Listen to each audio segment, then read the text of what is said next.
Good morning, Rabbi Isai. So, Rabbi Isai, I finally found a place. Took my wife. Being that we're in Los Angeles, we were able to get here and do this.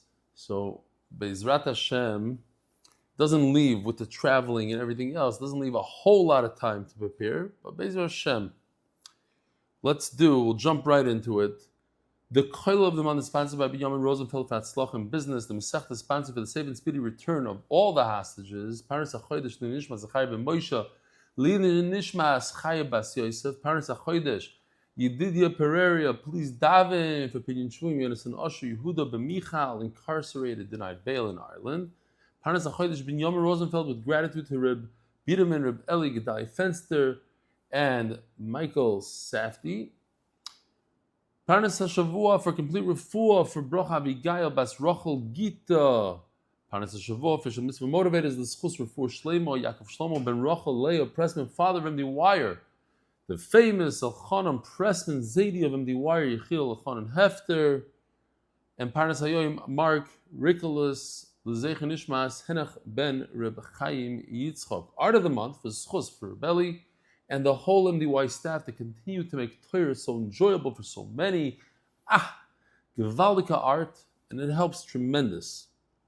Rabbi Isai, we're holding the Daf Yomi Amud Beis on the bottom, 5 lines from the bottom, just to finish up the sugya. Yesterday, I should have finished up the sugya like I did in the Hebrew shir, but we were running out of time. It was very late, so we stopped a little short. It's okay to do a little chazara. Rav Huna Zovan Ara Moevid Kechavim. Rav Huna bought land from idol worshipper. Also Yisrael Acher Rofik Ba Purta. So we have, just to remind the Olam, we have a lot of emails, but I can't read them right now because of the little vacation going on. So the Jew gave money to the idol worshipper, and there was a period in between the money being received by the idol worshipper and the document given over to the Jew.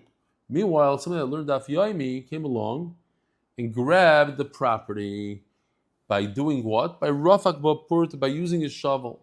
The halacha is, and all the Gedale Hadar said, that the halacha is that the guy in the middle, he gets the land, and he's considered a Rasha, it's Ani Hamamabach B'charara, but halachically he gets the land. Also, the Kamid Reb Nachman Ukma Biyodei. Reb Nachman says the middle guy gets the land. Omar Lei, my dad of Dama Shmuel Nichsei Ovid Kechavim Harein Kimidbar. Is it because you're saying that it goes like Shmuel, who holds that the property of an idol worshiper is considered like a desert in this situation? Before, let's continue on with this thing 1 second. So now the Jew gets a document. He doesn't acquire it, the one with the shovel acquires it. So you're saying that because it goes according to Shmuel, okay, so if you're going to go like Shmuel, be consistent and give me the property based on the other Shmuel. Why?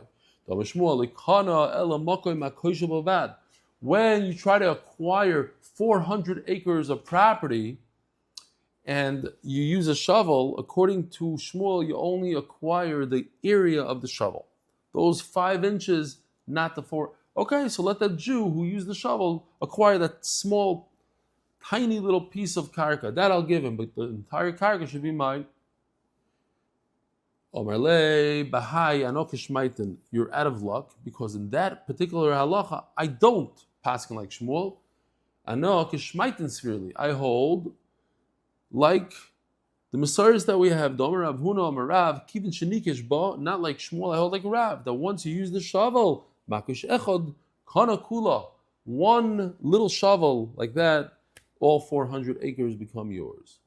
Shalach Rav Huna bar Avin Yisrael Shalagach Sadem Avik Chavim Uba Yisrael Achav Eirzik Ba Ein Moitzin Osim Yoda. This halacha that we just said, the middle guy gets the property. All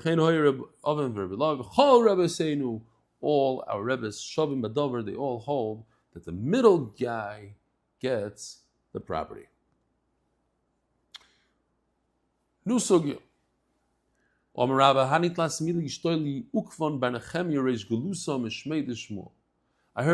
3 halachas from Ukvan Bar Nechemya, who happened to be the Rosh Galus. Rosh Galus, in those days they had somebody that was in charge of all of Klal Yisrael, very powerful individual, knew how to learn. He had people that worked for him, a lot of power. I don't know what the word is, municipal power, a lot of power. So he says like this, Dino de Machusa Dino. First of all, the halacha is that when a king makes a rule, and as we explained yesterday, it's not so much the king as much as the kingdom, when the people of the country, of the city, they get together and they say, we want these rules, we want the taxes, so you have to abide by those rules. As the Rashbam points out over here, I said it yesterday, I'll prove it to you, says the Rashbam, because how could you use a bridge that was built with eminent domain? Using eminent domain in terms of grabbing material from people. They would go ahead, the Moshel, the ruler would go and grab wood from different people and say, I need to build a bridge. If it was Asa for him, that would be Gneva, would be considered Gneva, and we wouldn't be able to use the bridge. Another halacha, Vari Suso de Parsoi Adar Boim Shnim. Unfortunately for the Iranians, their rule is there's no chazaka of 3 years, the chazaka is 40 years. So if a person sits in a piece of land for 40 years, then we can talk about chazaka. V'hani zaharuri d'zoven ara l'tasko zvinu zvini. Talking about the taxes, the taska. So the wealthy, there are people I know today, people that make a very nice living off this kind of thing, and it's halachically okay. They buy the taxes. If somebody doesn't pay taxes, so they go ahead and they buy the property. It becomes theirs. Today it's not really like that. They're buying more the taxes than the property. But the ruler would say that if you don't pay the property taxes, or you don't, we'll see exactly what kind of taxes. If you don't pay taxes, then somebody else could come along, pay the taxes, and the property is his. Says the Gemara, Kroga is a head tax. It's tax per human being. So let's see what that looks like. Kroga is a head tax. Taska is property tax. So the Gemara understands that Kroga doesn't create Kroga. If a person doesn't pay the Kroga, the head tax, then the ruler has the ability to put that person in jail, imprison him, but there's no shibud on the karka. That's not obligated to the ruler. Whereas the other taxes, the taska, the property becomes meshubah to the ruler. Therefore, if the ruler gives it to another Jew, it's that Jew's 100%. You don't have to worry about it. My time. Kroga, a karka the gavri manach. The kroga is levied on the human being, on the person himself, and not on the property. Rav Huna Bereira of Yeshua Omar, afilu sa'arei dechado mishtabdo lekroga. Barley, the barley that's detached, in other words, metaltalin, are also mishubed to the ruler for the kroga, for the head tax, and certainly property. And therefore, if somebody owed kroga, you could go ahead and purchase the property from the ruler. Or Ravashi, Omar Lihuna Barnosan Koshi Ba Meimar. Meimar had a difficulty here. In Kain, Bitalto Yerushas Benoya Bechar, the Havelei Roi. Veina Bechar Noitel Beroi Kibemuchzok. I know it's a lot of words, so let's go through this nice and slowly. It says in the pasuk, so we know that a bechar gets double portion. If there are two brothers, the bechar gets 2/3, and the other brother gets 1/3. But the pasuk continues, B'chol asher yemotzi loy. This is a halacha that tells us that a Bechor only takes Roi Kibemuchzuk. In other words, Ein Bechor Noitel Beroi Kibemuchzuk. It has to be Muchzuk and not Roi. Meaning, Roi means something that's going to be available in the future. An extreme case would be, let's say the father had $1 million and he lent it to somebody, and the father dies. Does the Bechor get 2 parts of the $1 million? Does he get $666,000? Or does he get $500,000? He has to split it with his brother evenly. The answer is he splits it with his brother evenly. Why? Because the $1 million is coming back to the estate after the death of the father, if the guy decides to pay back. Anything that's future after the father's death is divided equally. The Bechor doesn't get 2 parts. Ask the Gemara a question. If you owe the ruler the head tax, then he owns, according to what you're telling me, he owns your property. Because the property that you have is meshubed to the ruler. He has a lien on that property. And when a ruler has a lien on the property, he doesn't go to court, he takes it. So if he could take it, it's as if it's his. The Gemara understands it's strong, it's real, it's his. You go ahead and you say, okay, I'll pay the taxes. And then you could release the property. Well, guess what?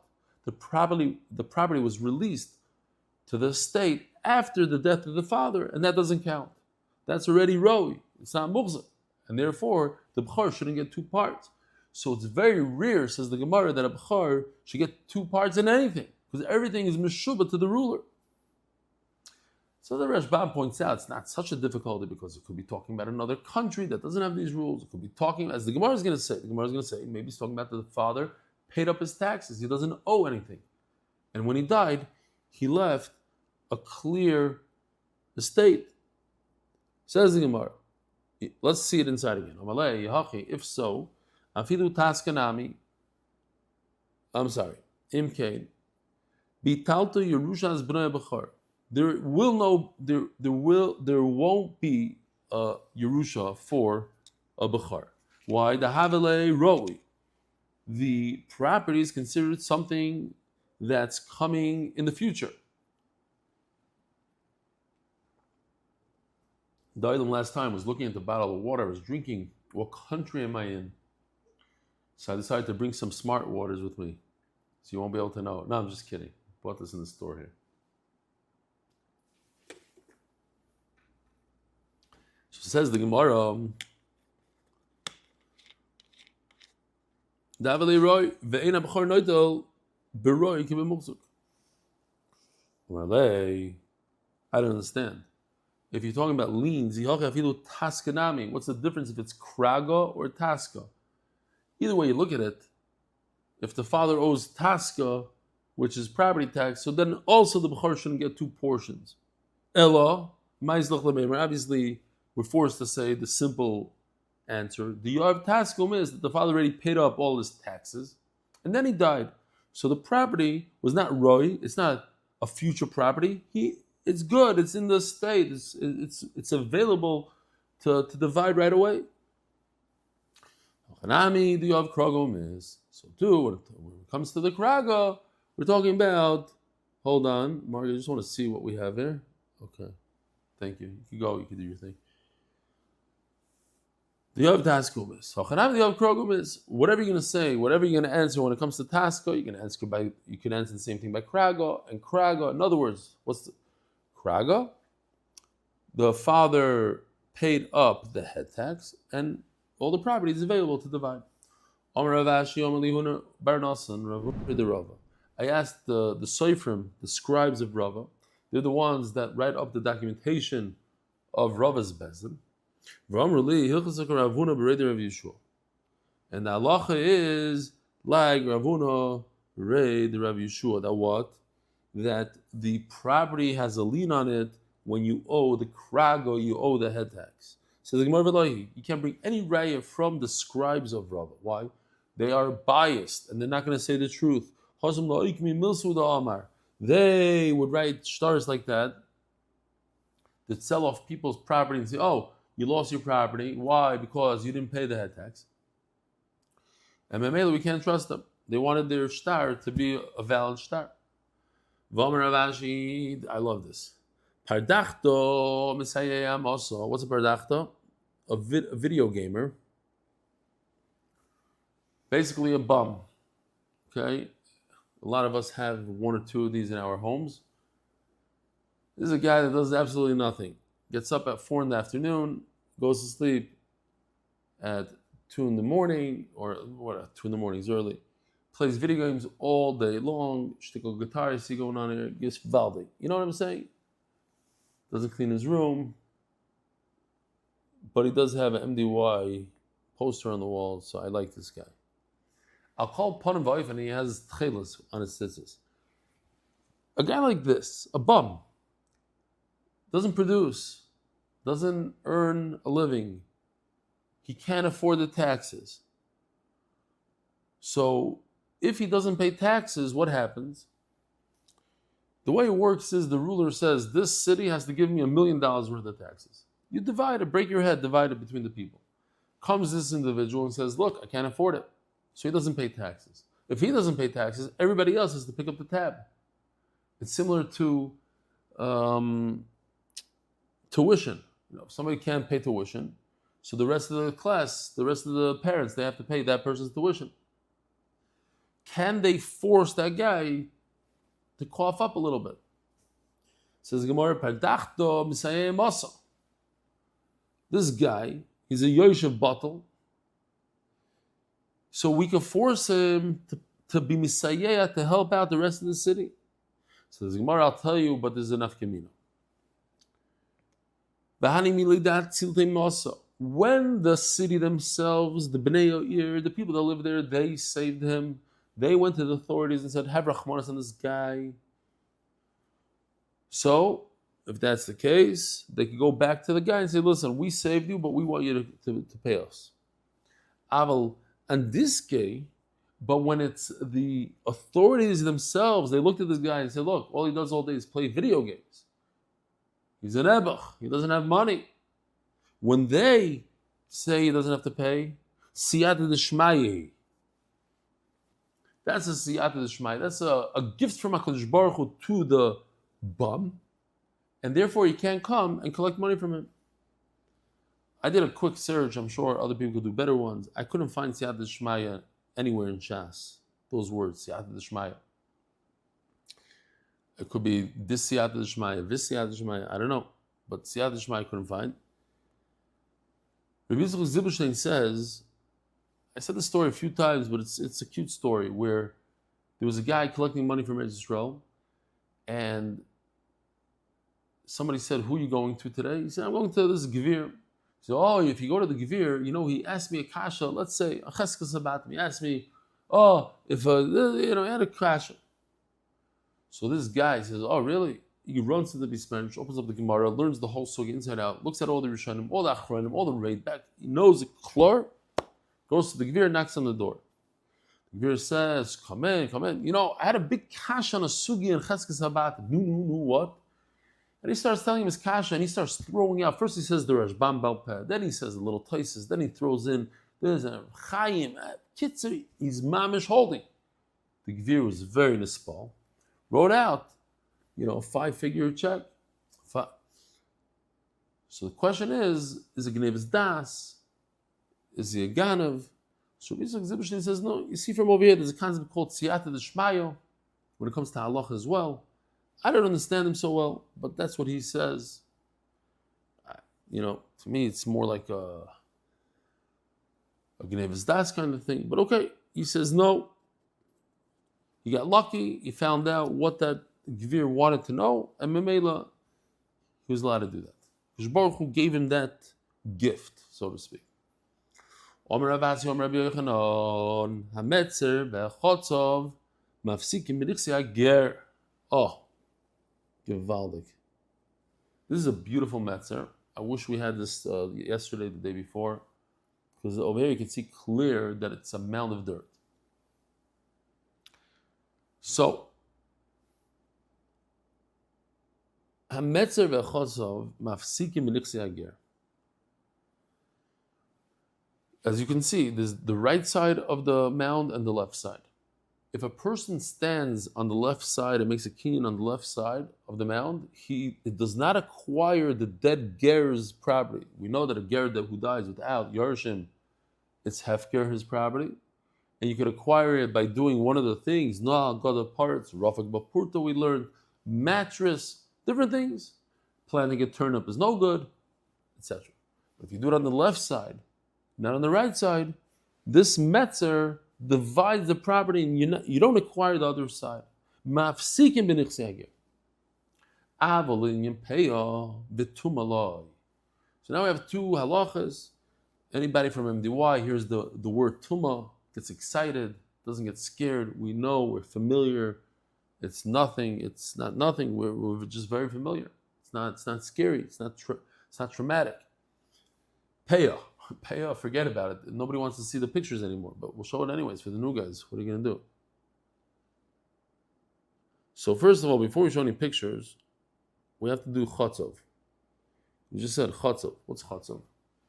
As we're going to see, Yeshua, when he divided Eretz Yisrael, he said, okay, here's the border. How are we going to put up a border? We're going to plant chatzov. Some sort of plant, even if it is not the plant. You get the idea. It's a plant that its roots go straight down and don't go to any side, just straight down.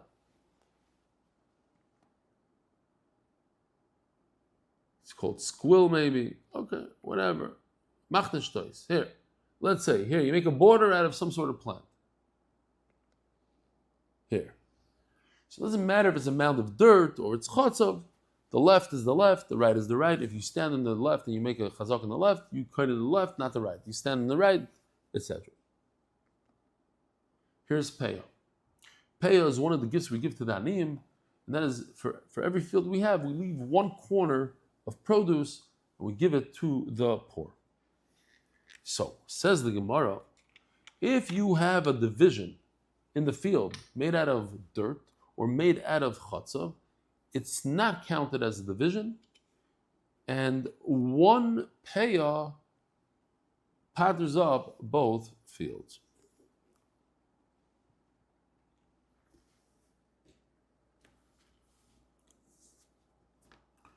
Ki yasser Rabban Omer Reb Elchanan afilu lepeya v'tuma. Where was that Rivasi that we had the other day? Oh. On Daf Yomi Amud Aleph, all the way in the bottom, 2 lines from the bottom, Omer Reb Asi, Omer Reb Elchanan, shtei sodis u'metzer beinem, yichzim ba'achas mehem l'knoisa, k'no, l'knois, oisa v'schaverta, oisa k'no. So that was that whole sugya where Yoshi did the beautiful drawing, the guy standing over here, he's not kind of there. So this is the same Reb Asi in the name of Reb Elchanan. Now, Ravin in the name of Reb Elchanan argues and says, no, that's not what our Rebbe Reb Elchanan said. Reb Elchanan said, afilu l'pei v'tuma, that the Metzer and the Chotzav make a hefsek, and you would have to leave 2 peyas in the field. Now, what is Tumah? So, first of all, peya mahi, what's peya l'snan? Ve'idu mafsikin l'peya. These are the things that create a division in a field, and you would have to put two matanos for the poor. You're not yoitza with one corner, you'd have to have 2 corners.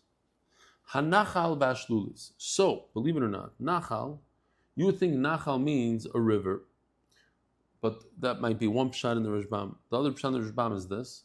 He says it's like a Nachal Eson, like the valley where you bring the Egla Arufa when you don't know who killed this individual, and the Chachamim, the Skanim, they come into the Nachal. Nachal is without water.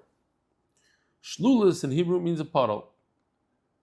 Over here it can mean 2 things. Either beautiful, unbelievable, be'emes, this gives me a tremendous geschmack in the learning. It's a beautiful picture of, I don't know what it's called really. It's just a water, it's the way for the water to get to your field.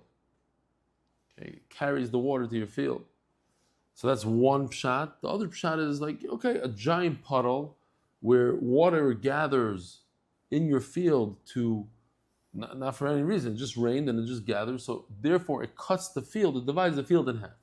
So if you were to stand on the right side and make a kinyan in the nichse hager, you only kohen on the right side, you're not kohen on the left. The same thing over here. If you stood on the left, you're not kohen on the right. Right and not kohen on the left. Okay. Veilu mafsikin lepay. This causes a real division in the field, and you have to give two payers. Hanacha v'ashlulas daf nun hey Amud Beis. Gewaldig. Did you just see what just happened? Tiny little Amud. V'derech harabim v'derech hayochid. Derech harabim is a large thoroughfare, which is 16 amma. Derech hayochid is 4 amma. These divide the fields. You see the two fields, the right and the left. Beautiful, beautiful stuff. Ushvila rabbim, ushvila yochid, a path of the rabbim, a path, not a derech. A derech is more like for animals, or shvil is you walk. Ushvila yochid akavo. I think that's what the Rashbam says.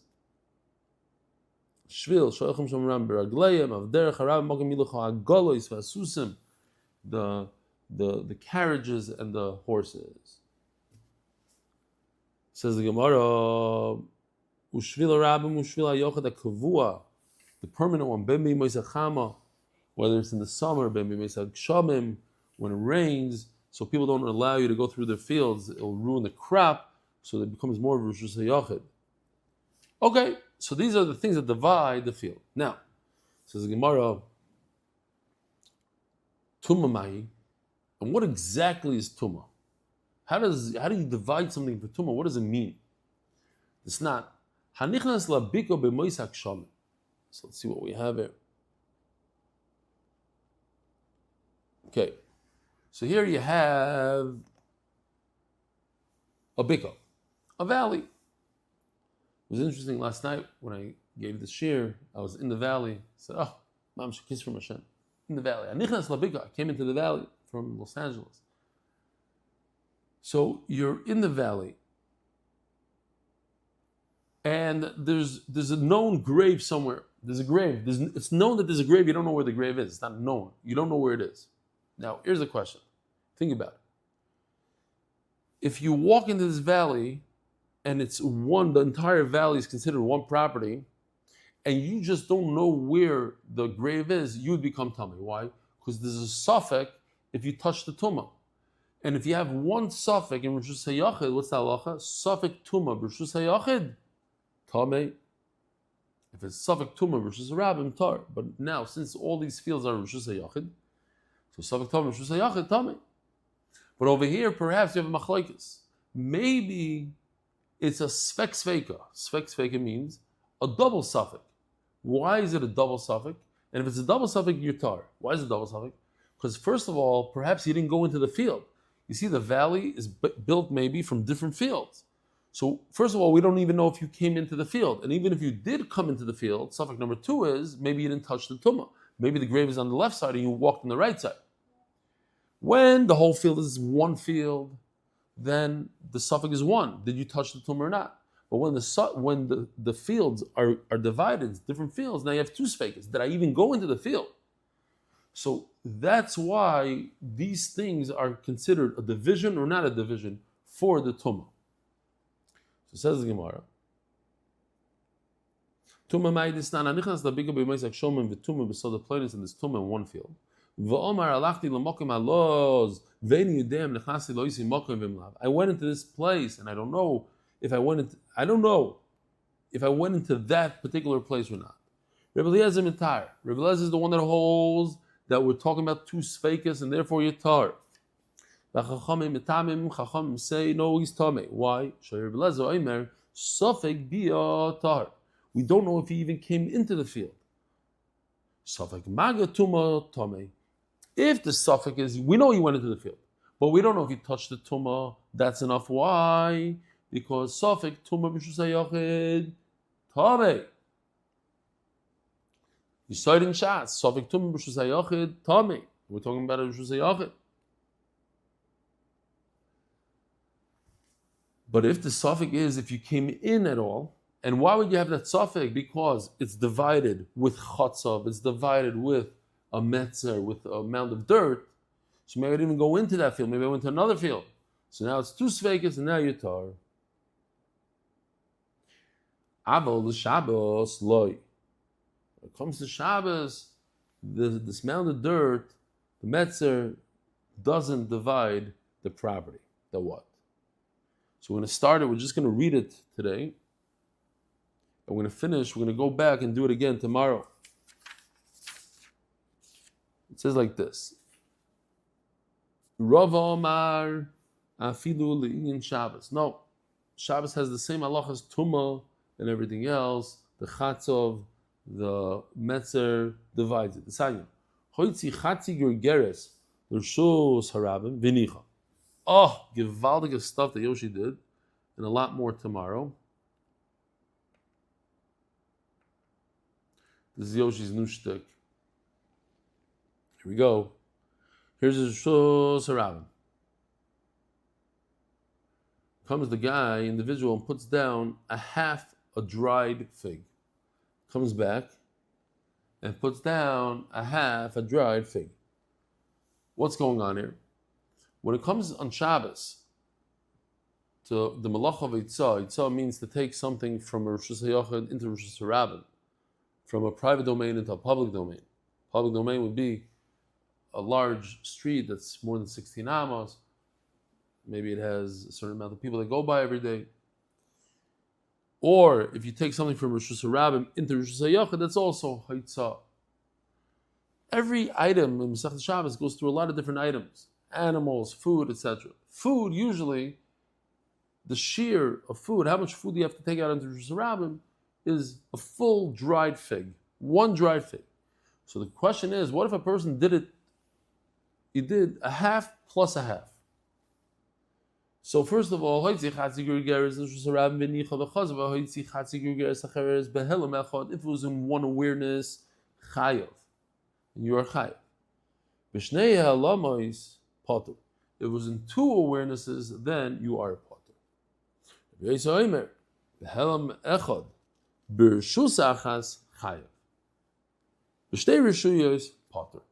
Okay, so we're going to get into it tomorrow. Rabbi Yosef is of the opinion, and that's what it has to do with our sugya, that if the Rishus Rabbim is a different Rishus, you did it one over here, and I'll show you the pictures tomorrow, you did some nice stuff, and one in another place, then you are potter. Rabbi Isai, have a wonderful day.